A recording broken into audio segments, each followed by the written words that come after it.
Se llamaba Don Alejo García. Era un viejo ranchero mexicano, trabajador, honrado, un hombre de palabra. En abril de 2011, hace poco más de 10 años, 2 camionetas cargadas de narcotraficantes irrumpieron en su finca y exigieron que la propiedad les fuera entregada en 24 horas. «Lo pensaré», dijo el viejo.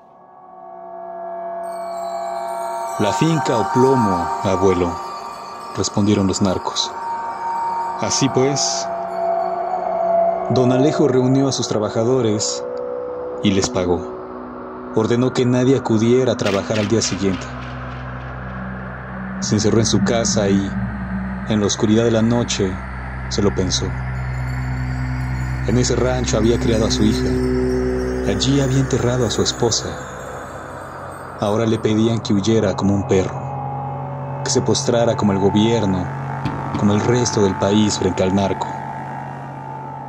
De rodillas, humillado, suplicante, a sus 77 años. El viejo desempolvó sus escopetas de caza y se sentó a esperar. La decisión estaba tomada. Solo hay una forma de vivir y de morir, pensó, de pie, como un hombre. Bienvenidos a un nuevo episodio de Alfa Beta Gamma, y lo que acaban de escuchar es, a manera de sinopsis, lo que van a encontrar en el cómic El Viejo y el Narco. Un cómic basado, por supuesto, en un hecho real, que si bien ficcionaliza algunas escenas, algunos detalles, y reconstruye, por supuesto, la historia de Don Alejo, su historia y el fin de su historia en 2011, la mayor parte sí radica en la verdad. Esta nota, en su momento, hace 10 años, pues causó sensación, causó indignación, causó rabia, no solo en México, sino que esta noticia, este hecho, este funesto hecho, este trágico hecho, tuvo repercusión mundial. Incluso fue retomado por otros portales y escritores, entre ellos Arturo Pérez Reverte, que habló de este hecho en su columna. Entonces tuvo tanta repercusión por la forma como sucedieron los hechos, porque a saber, no sé cuántas personas le planteen cara al narco. Aquí en México se han organizado autodefensas justo para eso, para enfrentar al narco, para quitarle poder, para expulsarlo de las regiones que se han apoderado. Pero siempre son grupos armados, son un conjunto de personas, de varias personas que se respaldan unas a otras y están bien organizados, por supuesto, para enfrentar, y si no están bien organizados, al menos sí están respaldados incluso por pueblos enteros. Por eso cobra relevancia la historia de Don Alejo, un anciano de 77 años, solo, que al menos en la ficción y en las notas lo ponen, siempre que alguien muere lo llaman así, ¿no? Como un hombre casi ideal. Al menos en esta ficcionalización del cómic del Viejo y el Narco, Don Alejo es mostrado como un hombre por supuesto valiente, recto, de una calidad moral ingente, muy grande, que al enfrentar a los narcos, antes, sabedor de cómo es el accionar, de cómo es el modus operandi del narco, sabía desde que llegan a su finca, sabe que esa hora es la cuenta regresiva de su vida. Así que liquida a sus trabajadores y les pide que no regresen. Los trabajadores murmullan, a menos el cómic refiere eso. Esas son de las partes que ficcionaliza, pero que bien pudo haber pasado si no así, de alguna otra manera, pero que sí se rumoraba, ¿no?, que el viejo estaba decidido a enfrentar al narco. Varios portales, como dije en un principio, retomaron esa nota por la sensación que causó, la indignación y el heroísmo de Don Alejo. Uno de ellos, por supuesto, voy a hablar en el ámbito internacional, porque en México, por supuesto, fue tomado con el enfoque que de por sí tienen que dar las noticias, ¿no? Ese sensacionalismo para suscitar la noticia, para generar más vistas en los portales, atraer lectores, pero fue enfocado con ese fin. Así que bueno, yo omito, mejor dicho, las notas de mi país, porque tienen ese tinte. Así que mejor quería hablar sobre Arturo Pérez Reverte, el escritor, que en su columna, que se llama Patente de Corso, que la publica en XL Semanal, habló justo en el 2011 de este hecho. Voy a leer algunos fragmentos, no todo, porque si no es un poco larga, bueno, no, solo es para contextualizar, darle ese marco contextual, el porqué, ¿no?, de dónde abreva esa ficción del viejo y el narco. Bueno, pues Arturo Pérez Reverte tituló a este episodio, por decirlo así, a este número de su columna Patente de Corso, la historia de Don Alejo Garza. E inició así: hay un episodio reciente que ha pasado inadvertido para la mayor parte de los medios de comunicación españoles, quizá porque no es modelo de mansedumbre y buen rollito, y resulta socialmente incorrecto al haber pistolas, escopetas y toda clase de armas de por medio. Y en ese país imbécil que habitamos y que nos habita, de ahí a llamarle ultraviolento y facha, etiqueta adhesiva polivalente a su protagonista, incluso a quien se refiere a él, hay menos que el canto de un euro. Pero me importa un carajo.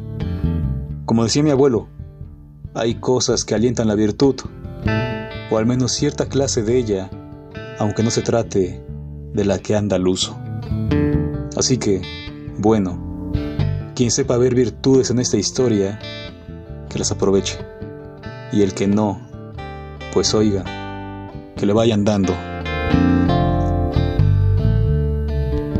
Esta última parte del párrafo fue publicado como epígrafe antes del prólogo del cómic del viejo y el narco. También por eso supe que trascendió incluso hasta Arturo Pérez Reverte este relato. Así que, ¿qué más dice Reverte? Habla ahora del personaje. Se llamaba Alejo Garza Tames, dice. Tenía 77 años y era empresario maderero con rancho en Tamaulipas, México. Nadie le había regalado nada. Llevaba toda la vida trabajando y cuanto tenía lo ganó con sudor y trabajo. Aficionado a la caza y la charla con los amigos, era respetado por sus vecinos, de esos hombres cuyo apretón de manos y palabra valen más que un contrato firmado. Su desgracia fue que, en los últimos tiempos, Tamaulipas, como buena parte de México, se ha convertido en un territorio comanche. Narcos hasta en la sopa.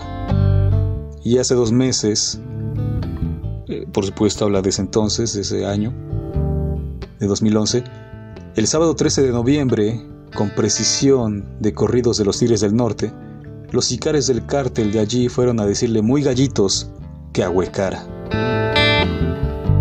que su propiedad les interesaba y que debía arreglarse con ellos.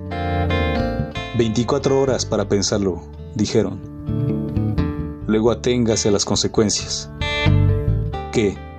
tal como andan las cosas en esa tierra, se resumían en una: velorio con 4 cirios encendidos en las esquinas y ataúd en medio, el suyo. Y bueno, a partir de aquí, Arturo Pérez Reverte comienza a narrar ya lo que sería la historia del Viejo y el Narco, así que vamos a obviar eso y vamos a pasar entonces con el cómic.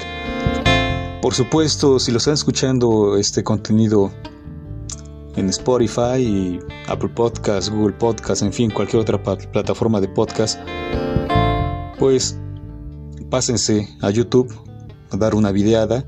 Voy a dejar las imágenes ahí, o sea, por supuesto va a ser este mismo contenido, esta misma voz, esta misma estructura que están escuchando justo ahora, pero con ilustraciones del cómic, por supuesto. Y bueno, ¿quiénes son los autores del Viejo y el Narco? Uno de ellos son los autores del Viejo y el Narco. Uno de ellos es Ricardo Bilbor y el otro es Max Bento. Ambos, al final del cómic, precisamente a manera de epílogo, hay una pequeña nota, un pequeño escrito, al cual le titularon El Final. Se los leo así, bueno, no tiene nada que ver. Lo que importa aquí es, por supuesto, la estructura, la narrativa del cómic. Así que esto, lo que es el final de la historia, bueno, solo es la opinión de los autores del cómic. Es la opinión que, por supuesto, no tiene injerencia en la historia. Ojalá tuviera, por lo que dicen. Y bueno, dicen cosas importantes, por supuesto opinan, y eso también es la parte fundamental. A pesar de que no tiene incidencia directa con la historia del cómic, es provechosa las palabras de los autores. Y esta sí la voy a leer en su totalidad. Por supuesto, el cómic fue publicado años después, porque los autores hablan ahí también de que hicieron una investigación, una recopilación de datos, en fin, y publicaron el cómic hasta 2019. Así que en este, repito, a manera de epílogo llamado El Final, Ricardo Bilbor dice lo siguiente: pocas cosas emocionan tanto como el heroísmo ajeno. Quizá por eso hoy les pedimos, no, les exigimos a las figuras públicas un comportamiento irreprochable.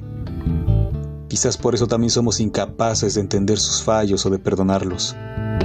Queremos héroes de una pieza que nos hagan derramar un par de lagrimillas. Íconos que nos emocionen. Queremos gente virtuosa que se ajuste a nuestra visión del mundo, a nuestros valores, deseos y filias. No hay perdón posible para el que transgreda esto. No hay margen para el error. Por el contrario, cuando somos nosotros los que nos equivocamos, pedimos y reivindicamos las segundas oportunidades, la redención, la superación, la excusable falibilidad del ser humano. Puede que por todo lo anterior, cuando este álbum se publicó en Francia, hubo quien hablara de un simple homenaje a la figura de Don Alejo. Un buen homenaje a un hombre valiente, dijo uno, muy ufano. Llegados a este punto, querido lector, permítame que te tutee. Me gustaría preguntarte, ya que las has leído, si esta obra te parece un homenaje. ¿Ves en ella una exaltación de la violencia? ¿Una glorificación de las personas que se toman la justicia por su mano? Por lo que a mí respecta, solo puedo decirte que este cómic comenzó con una lectura de un artículo de Pérez Reverte, la historia de Don Alejo Garza, publicado en la revista XL Semanal el 24 de enero de 2011. En él, el escritor cartagenero relataba brevemente un parte de los hechos aquí narrados. Pero ni en ese artículo, ni en internet, había mucha más información sobre la vida de Don Alejo y su familia. Pude averiguar, eso sí, que tenía, al menos, 2 hijas, un hermano, entre paréntesis, la anécdota del atraco tiene base real, don Manuel se enfrentó e hizo huir a unos atracadores pasados los 80. Cierro el paréntesis, un rancho y palabra de honor. De hecho, no ha sido hasta marzo de este año que he podido leer en unos reportajes del diario Milenio que tiene una esposa llamada Leticia, aún viva. Por tanto, las preguntas que me queman no tenían respuesta hace 8 años. Luego decidí contestarlas yo mismo escribiendo este cómic. ¿Qué lleva a un hombre a enfrentarse a una muerte segura? ¿Qué clase de persona desafía a puro huevo a unos sicarios? ¿Qué nos lleva a considerar a algunos hombres héroes y a otros locos? ¿Cambió o mejoró algo su sacrificio? Y, por encima de todas, ¿qué queda del héroe una vez muerto y enterrado? ¿Hasta qué punto nos importan o nos influyen en pleno siglo XXI esas bravas personas y sus actos? Por todo esto, querido lector, déjame decirte que homenaje, mis cojones. Me late que a don Alejo los homenajes le habrían repateado, como a mí, los huevos. Esta no es una historia educativa ni políticamente correcta, o, no me hagas reír, incorrecta. No es una lágrima de cocodrilo, un tebeo comercial o un parche moral. No es una excusa barata ni está al servicio de los valores más puros del ser humano. No pretende ser modelo de nada, ni para nadie. Es el final de la historia de un hombre, y creedme cuando os digo que su final es el único final posible, porque es el de todos nosotros. El tuyo también. Sí, y el mío. Bueno, ahora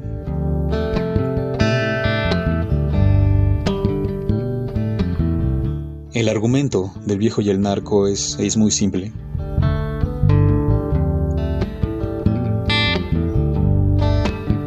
Se resume en una frase. Un anciano de 77 años se enfrenta a un nutrido grupo de narcotraficantes armados hasta los dientes, incluso con granadas. Él solo, atrincherado en su rancho, con el único objetivo de defender hasta la muerte, ya sea de ellos o de él, pero defender lo único que le quedaba. Y la historia sucede en unas cuantas horas. Podría decirse que en un día, poco menos de 24 horas. Y no tiene, por supuesto, un orden cronológico, pues empieza, bueno, por supuesto, aquí no hay, como le llaman, como hoy tanta persona le teme o le repugna los llamados spoilers, cada quien, ¿no? Pero para mí, tanto la frase como el significado que se le ha atribuido a spoiler, por supuesto, para mí es un significado imbécil, porque la historia no importa los spoilers, no importa que digan el final, el principio, el desarrollo, lo que importa es el tratamiento de esa idea, la argumentación, la estructura de la historia. Eso es lo que se disfruta, al menos en mi caso. Y en este caso, El Viejo y el Narco es una historia muy breve, por supuesto, solo pasa en unas cuantas horas, pero en esas cuantas horas los autores, por supuesto, concentran todo, le dan una historia a este personaje a que pocos conocían, incluso, sobre todo son españoles estas personas, los autores. Darle una historia, tratar de informarse y subsanar esas lagunas narrativas propias, bueno, de la biografía y de los hechos que acontecieron en México, importarlos de México a España para plasmarlos en un cómic. Eso es algo de aplaudir para mí. Así que en esas pocas páginas el autor va a encontrar una historia compleja. Quizá puedan verse ahí algunos atisbos de clichés, muy incluso hollywoodenses, cuando habla el viejo y se despide de su hija. No se despide diciéndole me van a matar, jamás le cuenta eso, sino que se despide a su manera, ¿no? Escuchándola a él. Para su hija es otro día, a pesar de que le dice, oye, ¿qué tienes? Casi nunca me hablas. Para él es su forma de despedirse, escucharla por última vez, que esté calmada, que siga su vida, y él se despide de esa manera, sabiendo que su hija está bien, continuará su vida como la lleva y en paz. Así que bueno, la historia, eso es en la mitad. Bueno, la historia pasa unas, no sé, 20 horas, yo estimo así. Y la historia comienza por el final. Y es obvio que comience de esta manera para mí, porque el final, todo el mundo lo sabe. Desde el principio, a menos que no hubiera sido basada en este hecho real, no hubiera sido inspirada, o se hubieran ocupado otros nombres, por supuesto, entonces quizá habría sido un héroe con vida, se habría batido con los narcos y, como sucede en Hollywood, ¿no? Los mata a todos y acaba con cárteles. El héroe sería en este caso así, y fin. Aquí en México acabar con un narco es no acabar con nada. Vendrán otros y otros y otros y otros. Así que esa historia por eso es valiosa, porque empieza por el final. El hombre ya está muerto. Ha amanecido y el cadáver está ahí. El sol comienza, por decirlo así, a calentar su frío cuerpo. Su hermano y su sobrino están camino a toda velocidad a la casa de su hermano, porque ellos ya sabían lo que había sucedido y lo encuentran muerto. Ya por supuesto ahí ya ha llegado la marina y bueno, las autoridades, ¿no? Así que así es como comienza la historia de El Viejo y el Narco, y a partir de ahí es un flashback, es un retroceso para construir la historia de Don Alejo. Y a grandes rasgos, tampoco la voy a contar toda la historia, porque, repito, voy a dejar las ilustraciones, algunas no todas, del Viejo y el Narco en YouTube, así que para quien quiera echarle una videada, pues ahí puede. Lo que pasa aquí es una reconstrucción del personaje. Temprana hora llegan unos narcotraficantes en una camioneta, piden hablar con el patrón, y cuando los ve dice, son estas personas. Así que sabedor de que, bueno, la amenaza, ¿no? Quieren su predio, les gusta, así que tienes 24 horas para desalojar. Y sabedor de lo que va a ocurrir, decide despachar a todos sus empleados, los liquida. Y todos los empleados, bueno, han visto lo que ha sucedido. Así que empiezan a murmurar. Y piensan, algunos piensan que sí, que va a escapar, y otros piensan que los va a enfrentar. Así que el resto del cómic es una manera de despedida de todo, de su vida. La reconstrucción, su memoria, sus memorias, sus esperanzas, los sueños que no pudo cumplir. Incluso es un repaso de su infancia, de cómo es que de ser un niño tímido, medroso, que lo molestaban en la escuela, llegó a ser un hombre bravo, decidido, que le planta cara al narco. Así que repito, es un personaje bien construido, a pesar de ser una breve historia, muy breve historia. Es un personaje bien construido que igual podría ser llevado a Hollywood, que lo estropearía, por supuesto, como toda la basura que hace cuando tiene que hacer ese tipo de de narrativas, ¿no? De construir narrativas de héroes como Avengers, y bueno, para mí es una soberana porquería Marvel y todo eso que tenga que ver con superhéroes. Pero bueno, la historia está bien construida. Por eso, porque le da una historia, perspectiva. En todo este proceso, la historia reta al lector. Es, aparte, no solo la complejidad del personaje, te trae sus miedos, te trae su historia, su infancia, su juventud, cuando se casó, los hijos que tuvo, en fin. Sino también es repasar la cultura, muy breve por supuesto, la cultura, mejor dicho, la narcocultura mexicana. Es este horror que el gobierno, incluso el actual, ha permitido, cualquier gobierno desde los 70s, y ha dado lugar a la construcción, por supuesto, de estos personajes, a la creación de personas que, bien decía el autor, a veces llaman héroes o locos. El lector sabrá darle el nombre adecuado. ¿Quién podría decir es esto o el otro? Otros pueden decir que es un tonto, un desquiciado. En fin, después de hacer un repaso sobre la vida de Don Alejo, llega la hora. Bueno, mucho antes, uno de los empleados le avisa a su hermano, que es el que sale al principio, el que sabe que todo iba a acabar. Incluso él se quiere ayudarlo, pero bueno, ya no lo logra. Porque lo que pasa ahí es una reconstrucción de eso. Los autores aquí hacen esa reconstrucción también sobre la criminalidad está desbordada.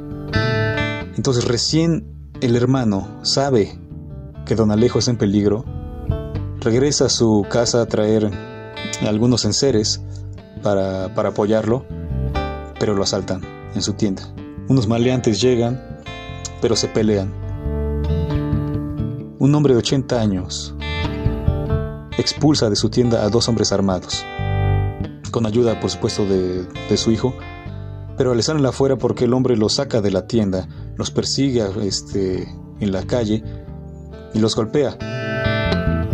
Pero entonces llega la policía y detiene al hermano de Don Alejo y a su sobrino. Por lo tanto, ahí es otro choque, otra situación que evita, llámese azar, llámese destino, evita que Don Alejo huya y contrario tome la decisión de enfrentar a los sicarios. Así que luego de la reconstrucción de estos hechos, de ya acentuar lo que viene, pues llegan los narcos y con ello llega el hype de la historia, el clímax. Y entonces ya solo es puro fuego y sangre. El hombre prepara trampas, prepara armas, y cuando les hace frente, creen que están enfrentando a varios sujetos. Ellos son como 20, por supuesto, el planta cara, pero solo logra matar a 4.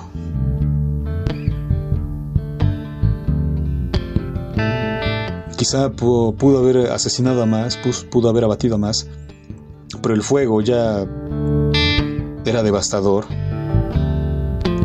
Y lo último que hace el narco es asesinarlo con una granada. Aquí, por si no, algunos escuchas quizás no lo saben, los narcos, incluso las granadas son lo de menos. Cuentan con incluso RPGs, tanques, helicópteros submarinos, en fin, es algo surreal esta situación del narcotráfico aquí en México, es surreal. Así que una granada pues es lo de menos, pero con una granada terminan con la vida de Don Alejo. Cuando los narcos ingresan al domicilio a la casa que ya está devastada, solo encuentran al hombre. Y comienzan a buscar en las demás habitaciones en busca de los demás por si hay algún sobreviviente. Pero al hallarla vacía se dan cuenta que un solo hombre, un anciano, les plantó cara y mató a 4 de ellos.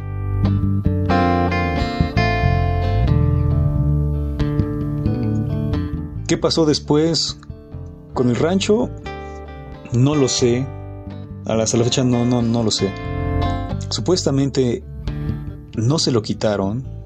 Ahí sigue, porque a partir de la historia, además del cómic, salieron incluso un documental, puesto un montón de notas, que al final del cómic hay por decirlo así, un collage de notas de portales mexicanos, y creo que incluso internacionales, donde da cuenta de la repercusión que tuvo este evento.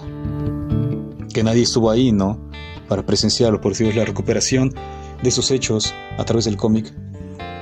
Y bueno, el documental por supuesto recoge los hechos, quizá no lo he visto, pero de sus trabajadores, de su esposa, de otros medios, en fin. Y eso es básicamente lo que trata el cómic. Pero es un cómic bien logrado, un dibujo muy colorido también, por supuesto, muy colorido,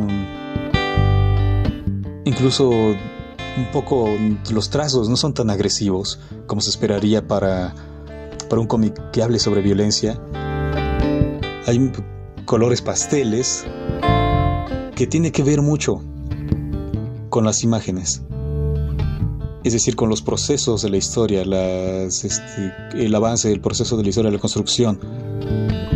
Por supuesto, ya cuando llega, porque estos hombres llegan de madrugada, incluso le habían fijado que al amanecer, pero los narcos llegan antes, cuando aún no ha amanecido. Entonces ahí ya el dibujo y la tinta se vuelve oscuro. En sus recuerdos, por supuesto, los funestos, los recuerda en blanco y negro, en un tono azulado. Así que todo está configurado a la perfección. El cómic para mí es uno de los mejores que he leído. A pesar es breve, una sola historia, ni muchos personajes, en verdad solo todo gira en torno a Don Alejo. Pero eso hace que sea un personaje muy profundo, muy bien construido. Y está muy bien construido porque, por supuesto, es una persona. Más que un personaje, es una persona, existió.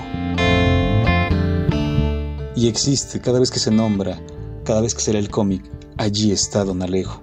Y eso no quiero decirlo como una forma de metafísica, sino que ahí está la memoria de él. Y bueno, el final del cómic es, por supuesto, devastador. Devastador porque, cual si fuera película, cierra en un fundido negro. En el cómic retoman, después de que ya ha sido asesinado Don Alejo, retoman todo lo que ha sido él, cómo ha sido nombrado, incluso la épica, el mito que se ha construido a su alrededor, en su entorno. Páginas de Facebook, los corridos que le han hecho, hacen toda esa recopilación. Incluso algunos lo llamaron el último mexicano valiente.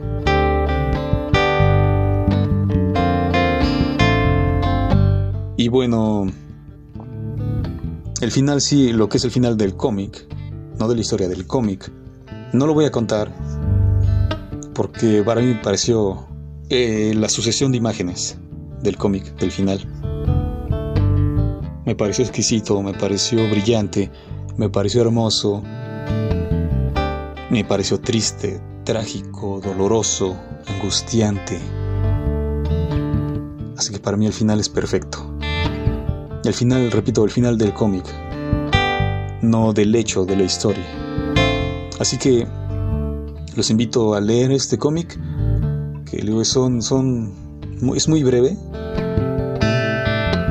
pero que no va a dejar indiferente a nadie. Así que eso es todo por hoy. Les agradezco a todos los que nos escuchan y los que nos han dejado de escuchar y aquellos que nos escuchan quizás solo un segundo. Gracias a todos ustedes. Nos estamos viendo, nos estamos escuchando muy pronto y hasta la próxima.